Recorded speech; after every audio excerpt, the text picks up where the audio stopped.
What happens when one of Hollywood's most enigmatic legends steps onto a late-night stage, only to be ambushed by a host who's more interested in viral clips than meaningful conversation? You get a disaster that CBS has tried desperately to erase, an unfiltered implosion that stripped away all pretense and left one host's carefully curated persona in ruins. Tonight, we take you deep inside the collision between Nicolas Cage and Stephen Colbert, a moment that ripped apart the glossy late-night facade. And by the end of this, you'll hear the exact words that forced Cage to stand his ground with fury so raw, the cameras barely managed to catch it before security stormed the set. But before we peel back the curtain, go ahead and hit that subscribe button and let me know, Team Cage or Team Colbert? Whose side are you really on? From the moment Nicolas Cage strode onto the Late Show set, the air was thick. Not with anticipation, but with a strange, prickling tension. Cage had arrived to talk about his latest project, an indie film brimming with personal emotion, a creative venture he'd fought years to bring to life. But what he walked into was something entirely different. The studio lights beamed, the audience's applause roared, but beneath it all, there was a simmering undercurrent, one that Cage seemed to sense the moment he took his seat. Stephen Colbert, perched behind his polished mahogany desk, greeted him with a grin, not warm, not friendly, but razor-sharp with irony. Nicolas Cage, man of 1,000 faces, and even more memes, Colbert quipped, his voice laced with that performative sarcasm that had long become his trademark. Thanks for finally blessing us with your presence. Cage, ever the professional, gave a respectful smile. Thank you for having me, Stephen, he replied, ready to delve into the artistry and message of his latest work.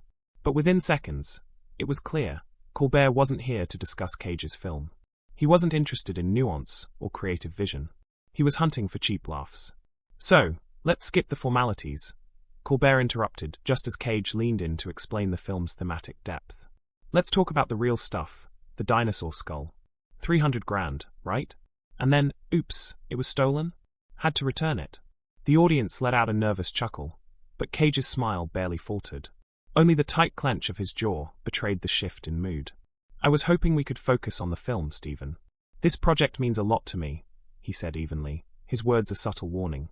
Colbert offered a dismissive shrug, waving a hand like he was shooing away the very idea of sincerity. Of course, but come on, Nick. People don't tune in to hear about symbolism and metaphors. They want castles, they want skulls, they want the chaos. The laughs that followed weren't organic. They were strained, forced, the kind of laughs that happen when an audience isn't sure if it's supposed to be entertained or uncomfortable. Cage stayed poised, determined to steer the conversation back to the art. But Colbert wasn't done. Your movie looks interesting, he said, dragging out the last word with a condescending smirk. But hey, let's be real. The internet isn't buzzing about your latest arthouse flick. They're talking about the good old Cage rage moments. You know, not the bees. Absolute classics. Cage's lips pressed together. Here he was, an Oscar-winning actor with a filmography stacked with risk-taking roles, being reduced to a meme by a man who hadn't stepped outside his comfort zone in over a decade. He stayed quiet, letting the moment pass, but his patience was hanging by a thread. Then the cameras cut to commercial. What viewers didn't see was the storm brewing behind the scenes. According to multiple eyewitness accounts, as stagehands adjusted equipment and makeup artists buzzed around, Cage approached Colbert, not with anger, but with quiet dignity. He asked for a basic level of respect. A fair conversation. I'm here to talk about the work, Cage said, his voice steady. Not to be the joke. But Colbert, leaning back smugly, brushed him off. Lighten up, Nicholas. People want the wild stuff. Don't take it so seriously. That's when it shifted, from playful banter to blatant disrespect. From cheeky jokes to a targeted spectacle. When they returned from commercial, Colbert's smile stretched wider, his words sharper. Welcome back, folks. Nicolas Cage, star of 100 films, owner of 0 castles these days. But hey, we hear he's found a new calling. Art films. Imagine that. The mockery wasn't subtle anymore. It was out in the open, a calculated hit masked under late-night humor. And Cage didn't blink. Instead, he leaned in, voice calm but edged with steel. Stephen, he began, the studio instantly dropping to a hush. I've dedicated my life to this craft. I've worked with legends, stood on the world's biggest stages, and taken risks most actors wouldn't dream of. I came here because I believe this show could be a place for real conversation. But you've shown me otherwise. The room fell deathly still. Colbert fidgeted, searching for a comeback. Hey, Nick, no offense, but you've got to admit, some of your stuff is wild. Audiences love it. That's the brand, right? Cage's lips curved, not in amusement, but in something far more cutting. He leaned in closer, his eyes locking onto Colbert's like lasers. You mean to say, you're more interested in the brand than the man? In viral moments over meaningful dialogue. The audience shifted, sensing the shift. Sensing this wasn't just another late-night skit. This was something very real unraveling before them. And this was only the beginning. Cage's stare was relentless, unwavering, as he let the weight of his words settle over the audience. Colbert, visibly uncomfortable, straightened in his chair, his usual cocky grin beginning to falter. Look, Colbert stammered. It's just, people love the energy, the crazy moments. It's entertaining. Entertaining. Cage repeated softly, his voice laced with quiet fire. You think reducing an artist to a caricature is entertainment? You think boiling down decades of work, of sacrifice, to a punchline makes good television? The audience was no longer laughing. No applause signs were needed to keep them engaged now. This was raw, unscripted television, and they were witnessing it unfold in real time. Colbert shifted again, his eyes darting nervously toward the producers off stage. He tried to pivot. Why don't we talk about your co-stars in this new project? He suggested, desperation creeping into his tone. But Cage wasn't giving him an escape. His voice stayed calm, but cut like a blade. No, Stephen. We're going to talk about this. About the way people like you use this platform to belittle artists under the guise of comedy. About how you hide behind irony and sarcasm to avoid having any real, vulnerable conversations. A quiet gasp rippled through the audience. Colbert swallowed, his face turning a deeper shade of red, his trademark charm dissolving under the pressure. I've made choices in my career, Cage continued. Choices that challenged me, that frightened me, because that's what real artistry demands. It's messy, it's misunderstood, and yes, sometimes it looks strange. But at least it's honest. Tell me, Stephen, when was the last time you took a risk? When was the last time you put yourself out there, fully exposed, without a safety net of punchlines and applause cues to catch you? Colbert's hands clenched beneath the desk. This is a comedy show, Nicholas, he said tightly. We keep things light. People come here to laugh. Cage shook his head. Light doesn't have to mean shallow. Laughter doesn't have to come at the expense of respect. You've built this house of cards where every guest is expected to perform a version of themselves, tailored to your script, and God help anyone who deviates from it. The audience stayed silent, captivated, some nodding along with Cage's words. You don't want conversation, Stephen, Cage pressed on. You want spectacle. You want moments that trend.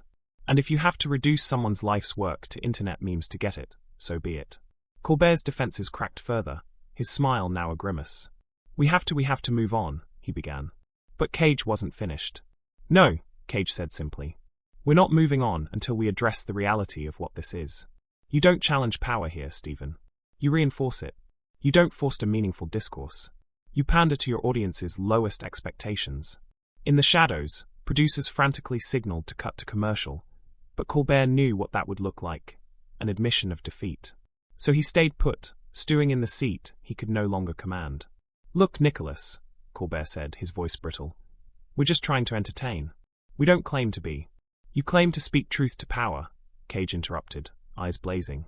But the truth is, you've just become part of the machine, echoing the same tired narratives, the same safe jokes, night after night. That's not courage. That's cowardice. The atmosphere inside the studio was suffocating, charged with an intensity rarely seen on late-night television. The mask had fallen away from Colbert, leaving behind a man who, for the first time in a long while, didn't have a snappy comeback. Cage, sensing the shift, stood tall, unshaken. Your audience deserves better, he said, turning toward the crowd. They deserve real moments, real conversations, not a recycling plant for viral clips. They deserve honesty. A spontaneous ripple of applause broke out, growing louder, drowning out the awkward silence from Colbert's end of the desk. Colbert's jaw tightened. Maybe you're in the wrong place, he bit back. Maybe this isn't the venue for your lectures. Maybe it's exactly where it needs to happen. Cage shot back coolly. Maybe it's time someone reminded you, and your viewers, that art isn't just fodder for cheap laughs. That not every guest is here to be ridiculed. The producers could no longer take it. They gestured aggressively for the crew to cut to commercial, but Colbert, cornered, hesitated too long. Cage stood from his chair, pushing it back with controlled grace. You invited me here to promote my work, but instead you tried to make me a circus act. I'm walking away from this, Stephen, because I respect myself. And frankly, I respect your audience more than you do." With that, Cage turned on his heel, leaving Colbert frozen behind the desk, the weight of the moment pressing down like a ton of bricks. Phones were already out, recording history. The cameras struggled to catch up as Cage strode purposefully off stage, leaving Colbert sitting stiffly in his chair. Producers were shouting in the wings, stage managers frantically waving their hands. But it was too late. The moment was out there, raw and unfiltered. Even before the broadcast cut to commercial, the damage was done. Clips were already making their rounds online. Audience members sharing shaky videos of a Hollywood legend dismantling a late-night empire in real time. Backstage, the atmosphere was electric. Nicolas Cage, calm and composed, walked past frantic producers who barely mustered the courage to meet his eyes. Assistants fumbled with headsets, directors barked last-minute instructions, but Cage remained unbothered, dignity in every step. Meanwhile, Colbert remained seated under the blinding stage lights, visibly rattled, his signature smirk nowhere to be found. The remaining segment of the show continued awkwardly. Colbert attempted to salvage his routine, pivoting to easier jokes and safer guests, but the room's energy had shifted. The audience, though clapping when prompted, no longer responded with the same warmth. An unmistakable cloud of unease hovered over the set, as though everyone had collectively realized the curtain had been pulled back to reveal the machinery beneath. The next morning, social media platforms exploded. Hashtags like #CageUnfiltered and #LateShowMeltdown dominated trending sections. Fan-made clips showing Cage's takedown circulated widely, earning millions of views within hours. YouTube was flooded with reaction videos, commentators dissecting every sentence, every look, every moment when Cage exposed Colbert's polished veneer for what it was, a brittle facade held together by pre-rehearsed jokes and safe topics. Traditional media wasn't far behind. Online publications, gossip blogs, and entertainment sites pounced on the drama, some siding with Cage's honesty, others labeling it a meltdown. But the narrative swiftly turned. As full-length, unedited clips surfaced, thanks to brave audience members who posted from their seats, the public sentiment shifted overwhelmingly in Cage's favor. What had initially seemed like a career risk morphed into a cultural awakening. Colbert's show, once a ratings juggernaut, took an immediate hit. Viewership dipped, sponsors grew uneasy, and within days, several scheduled celebrity guests cancelled their appearances. Industry insiders leaked reports of unrest among Colbert's staff, many questioning the show's direction, others quietly updating their resumes. The Late Show's once bulletproof image was now bleeding credibility. Conversely, Cage found himself basking in an unexpected renaissance. His latest film, initially projected for modest box office returns, skyrocketed in pre-sales. Interviews he'd given weeks before were suddenly shared and celebrated, fans praising his commitment to artistry and authenticity. Directors who had previously written him off began reaching out again, intrigued by the man who refused to be cornered into caricature. Think pieces sprang up across respected outlets, examining the incident as more than a petty talk show squabble.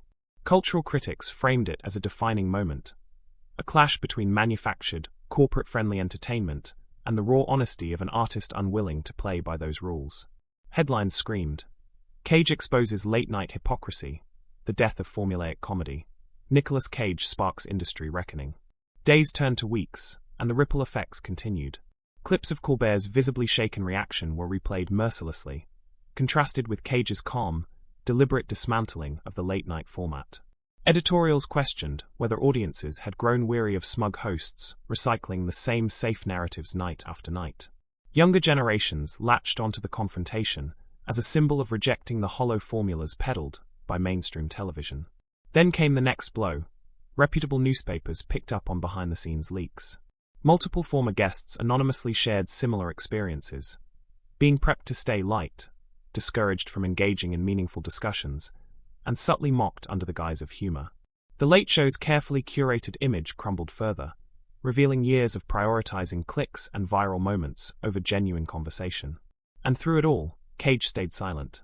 He refused interviews, declined talk show invites, and ignored calls from media outlets hungry for exclusive soundbites. Instead, his work spoke for him. His film opened to rave reviews, audiences applauding both his performance and his recent stand against Hollywood's shallow entertainment machine.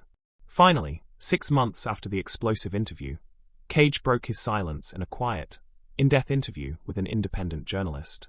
Sitting in a modest art studio, surrounded by canvases and film memorabilia, Cage reflected on that infamous night. "I didn't go on that show looking for a confrontation," he said thoughtfully, fingers lightly tracing the rim of a coffee mug. "I went there to talk about something I cared deeply about. I believed we could have an honest conversation, but what I encountered was something else entirely. A machine designed to chew up authenticity and spit out easy laughs." The journalist, recording every word, asked him if he regretted how things unfolded. "Not at all," Cage responded without hesitation. "Sometimes you have to risk being uncomfortable. Sometimes you have to stand up, not just for yourself, but for what you represent. That night wasn't about me. It was about what our culture celebrates and what it diminishes." And with those words, Cage delivered a final blow, not to Colbert, but to an entire industry built on shallow pandering. His words were printed on the front pages of major publications, discussed on news shows, debated in podcasts, and celebrated by countless fans who longed for a shift toward sincerity. In the months that followed, The Late Show's ratings never recovered. Colbert's on-screen persona grew increasingly strained, his monologues landing flatter, his interviews less engaging. Rumors of internal strife plagued CBS, and whispers of impending format changes surfaced in media circles. Nicolas Cage, however, ascended into a new chapter of his career, not as a meme, but as a maverick, a symbol of artistic integrity in a sea of commercial mediocrity. He hadn't just survived the ambush, he had transformed it into a defining moment, forever altering the landscape of late-night television. If you enjoyed this deep dive into one of the most unforgettable celebrity confrontations, make sure to hit that subscribe button and turn on notifications so you never miss a moment of Hollywood drama. Drop a comment below. Are you Team Cage or Team Colbert? Let's hear your take. And don't forget to like this video, so YouTube knows you want more content like this.